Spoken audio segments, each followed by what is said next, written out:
Hey guys, subscribe for daily content. And if you're shopping for gear, make sure you check out the description for the newest items at some of the very best online retailers.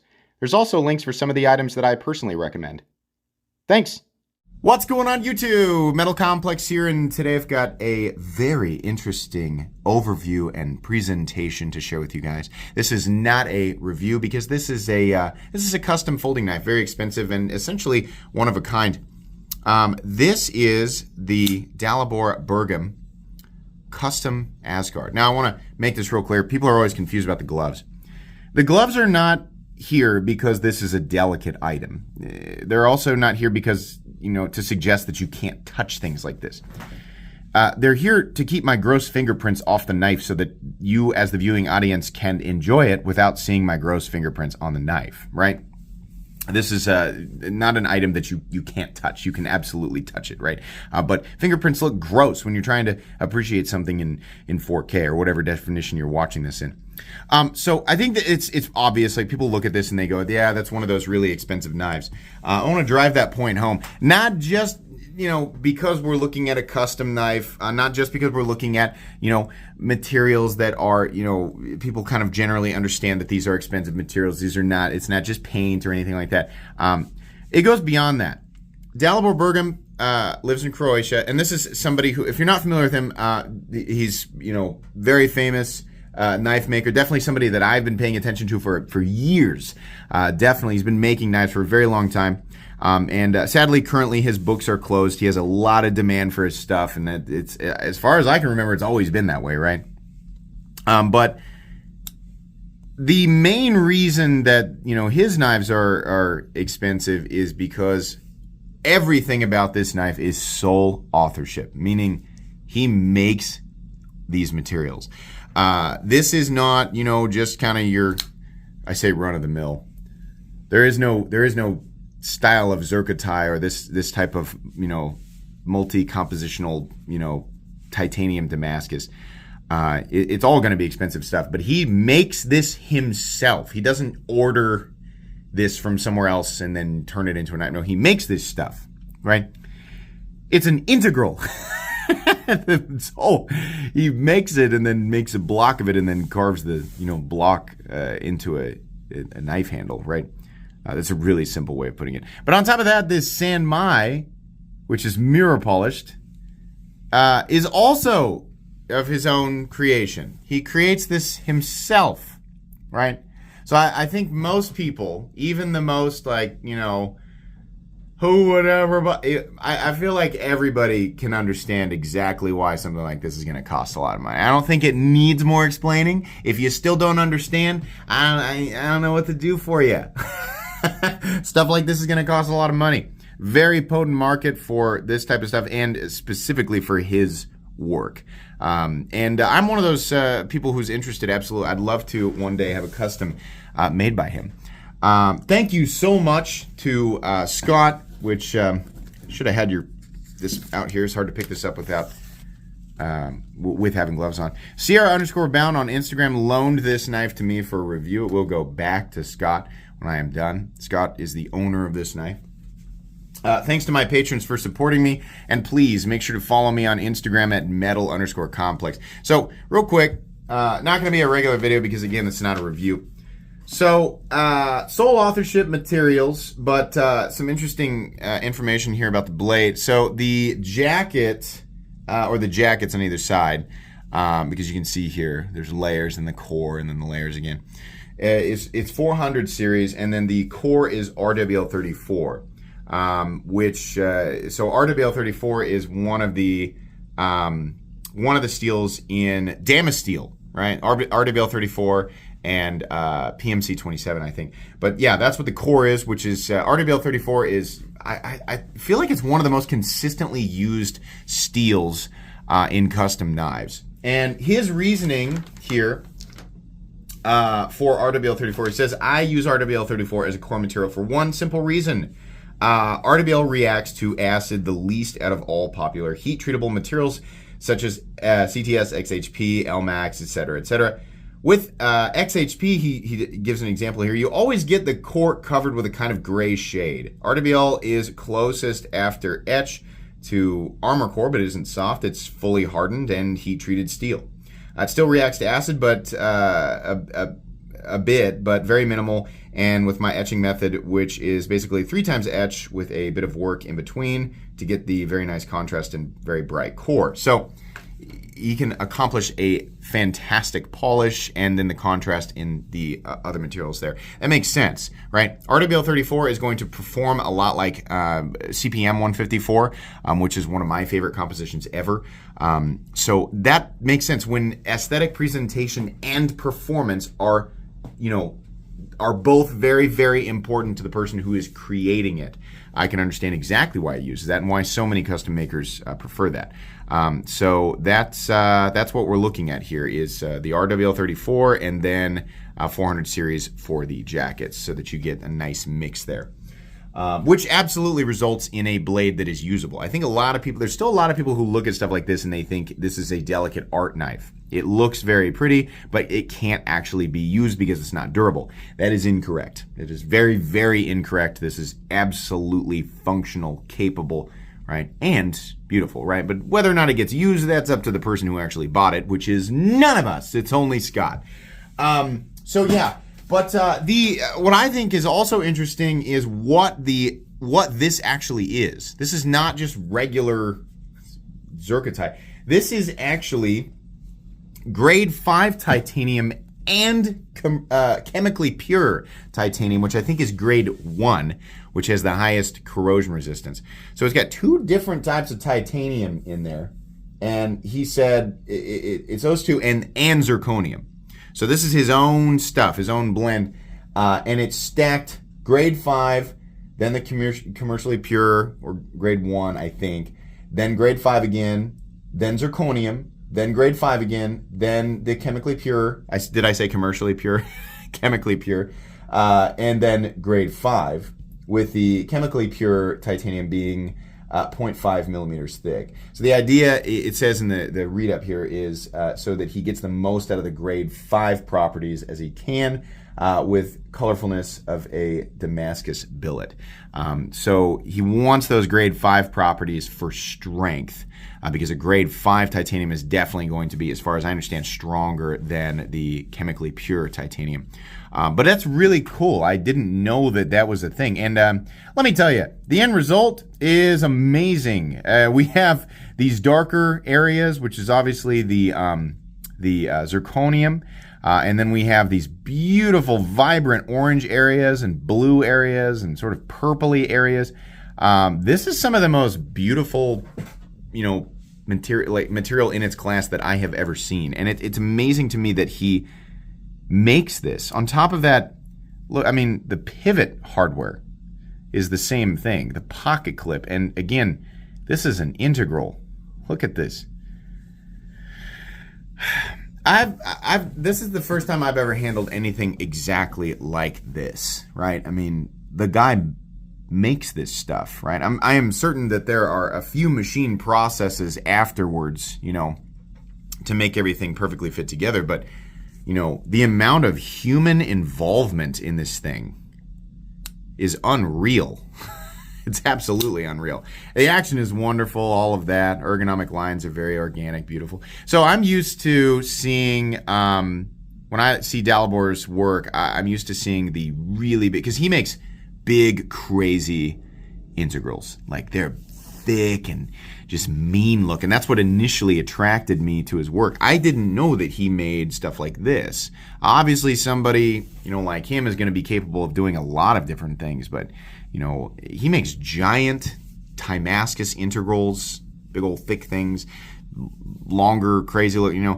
Some have more organic, natural lines or more traditional lines, and some have just wild and crazy, lines. But it's worth following him on Instagram just to look through, his past work. A lot, and not everything is, because I understand, there's lots of people out there who will say, okay, I can appreciate and understand, the amount of work that's involved in the, what these materials are. I can understand why they're expensive, but I just don't like the aesthetic.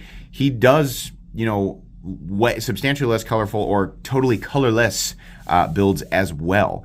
If you are, not into that. He does, they're not everything he does is mirror polished. He's a custom maker, so he's capable of doing a lot of different things. But looking through his past work is sure to, pique your interest, right? It's definitely worth following for that. I am a gigantic fan, and like I said, the first chance that I get, I've already talked with him, and he said, yeah, my books are closed right now, but maybe at some point. I will absolutely have something built by him, especially after handling this. I mean, it is truly spectacular. Everything that you could want. It's not like it just looks pretty and it's real polished, but the final product is sloppy, which I've absolutely seen before, right? I've handled custom knives where I'm like, yeah, it looks cool, it looks really nice, but man, it falls short of what you would expect in something that's this expensive. It shouldn't just look nice; it should function well. It should be expertly crafted to function, even if that is not what it ends up being used for, right? And I'm happy to say that this is beautiful. The detent is spectacular. The action is spectacular. It is not a like guillotine drop shut type of action, which I have said many times since the beginning of the channel. Whoops. It's hard to do that with gloves on and not throw the knife. I've said since the beginning, I prefer a much more controlled action. The guillotine is sort of like the Grimsmo Norseman action is, yeah, okay, neat. It just kind of makes me a little bit nervous to manipulate it. But this, no, it's very controlled, very smooth. Not as, hydraulic as like the Sebenza. No, it's not tight, right?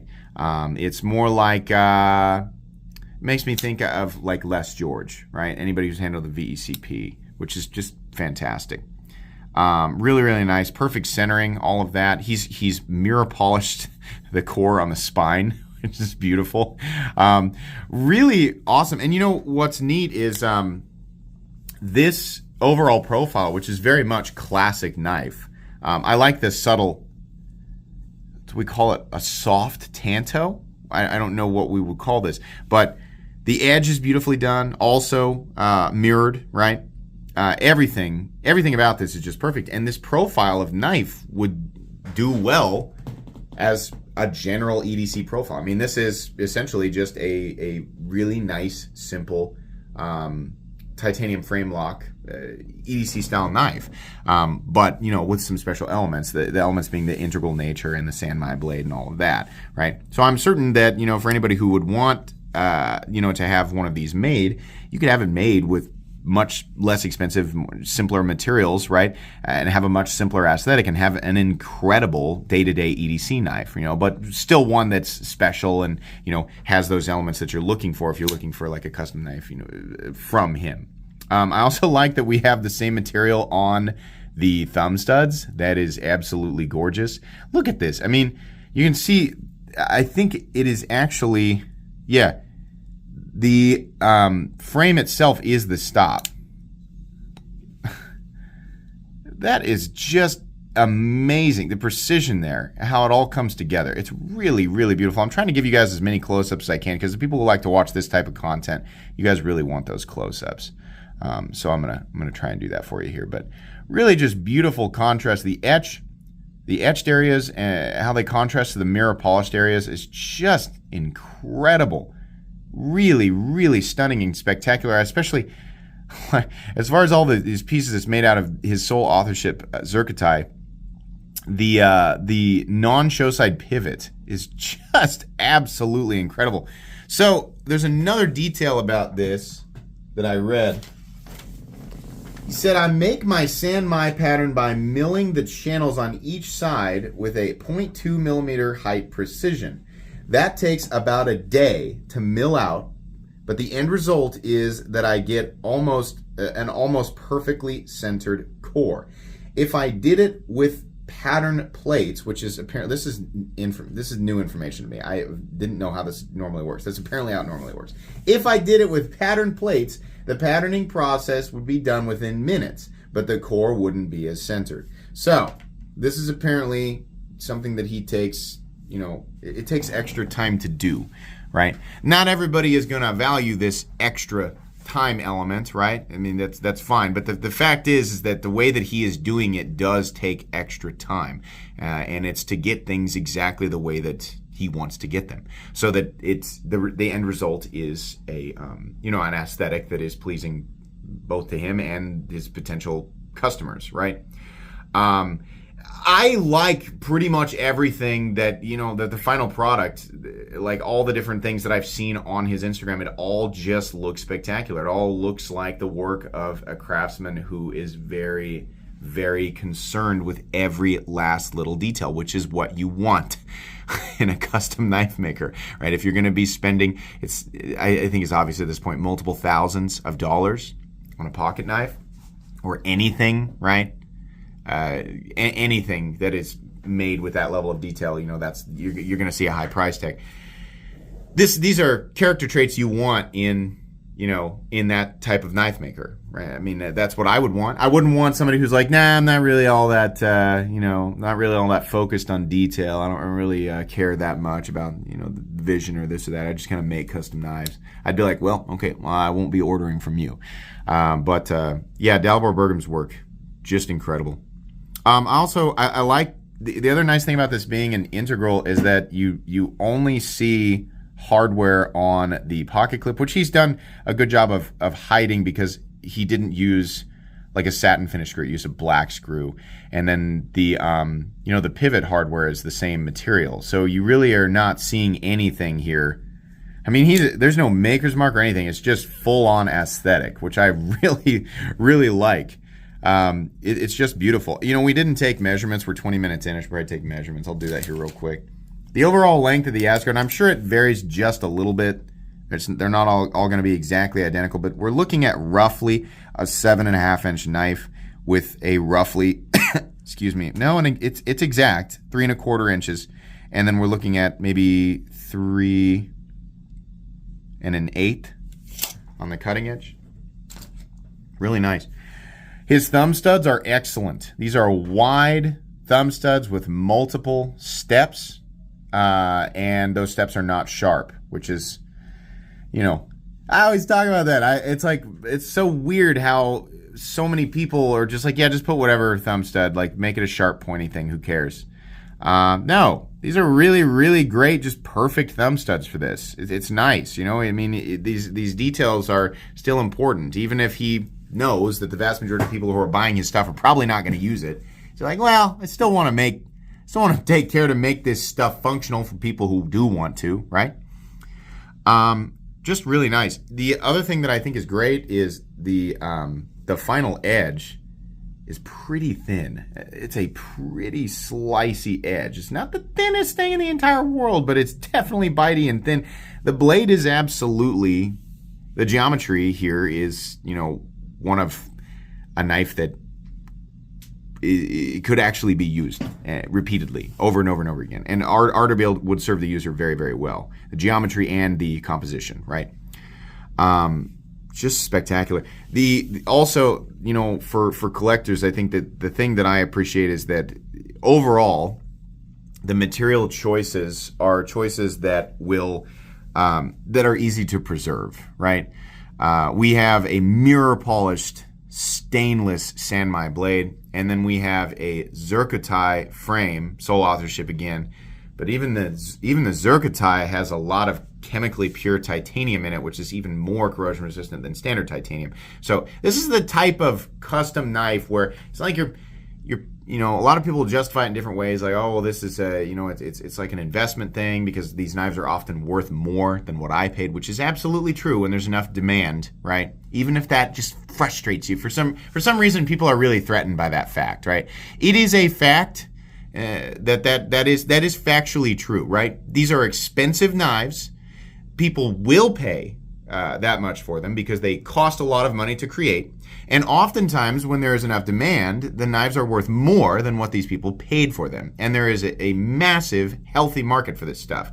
And no matter how much you're threatened by that, which, I know people always ask me, are there really people who get that upset about? Oh yeah, every day. People get they get saucy about it.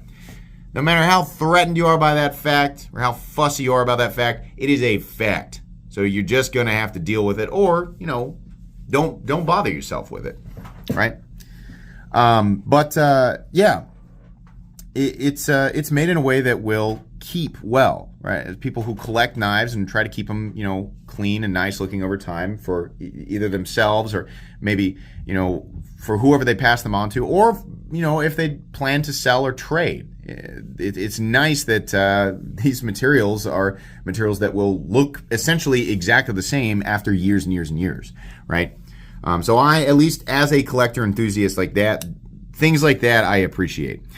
Also, one little detail: I've never seen a relief cut with so many individual cuts. It's real. Usually the most I see are like 3, but yeah, I don't know that there's a whole lot more that I can say here. It's already a 23-minute video.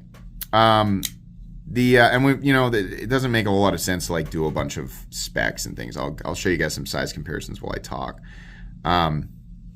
But after having handled something from Dalibor, which I'll tell you, I spent many years before this channel like lusting over stuff like this, and there have definitely been a few makers where I've just have really hyped them up in my head, and then I get a hold of it and I go, well, I don't think I really want this. With Dalibor, with his work, I just want it more now. I mean, I've had years to hype this stuff up in my head. Now I'm actually handling it. Yeah. Take it from somebody who handles a lot of knives. I think that's, if you don't know, I have about 3,100 uploads on this channel. I handle a lot of stuff, a lot of custom stuff, a lot of budget stuff, right? Just a lot of stuff in general. I have a lot of stuff to compare to. As somebody who has handled a lot of stuff, I just want this more now. That's just the case, right? You guys know what these knives are. It's probably unnecessary to name them. Probably should have done the size comparisons at the beginning like I usually do, right? But I didn't. These are different. These custom knife overviews that are not reviews. I'm just not going to do that. It doesn't make sense. They're, in a lot of ways, they're easier than regular reviews because it's more like just show and tell, right?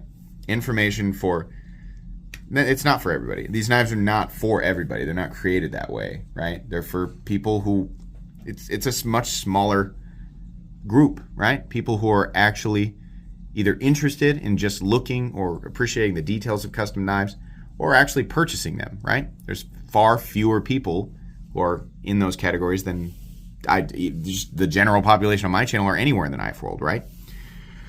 This is very cool though, and I'm really happy that Scott allowed me. That's a nice thing about doing what I do, is that I do oftentimes get to sample things before I buy them, which is not the case. But you can take it from me, if you're not able to sample Dalibor Bergam's work before you put in an order, if you get an opportunity to, it is worth it. This is very good. I think that's going to be pretty much it. I don't know that there's any reason to go on anymore.